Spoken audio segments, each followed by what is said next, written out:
Mapagpalang gabi sa atin lahat. Guys, andito na ako sa ready to sleep na kaso lang. Siyempre, naka-live si Sir Balolong. Kaya ito si Sir Balolong. Panay siyang yaw-yaw. Andito siya sa kabila kong cellphone. Oh, di ba? Oh, di ba? Oh, tingnan niyo. Nandyan siya sa isa kong cellphone. Cellphone ko na luma. Tinan mo. Ang ganda ng cellphone ko. Sana all.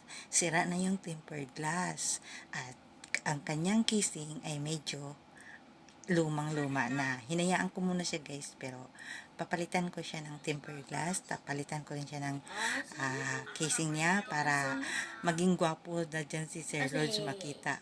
Pag nag-live si Sir Lodge, gwapo na siya dyan matingin.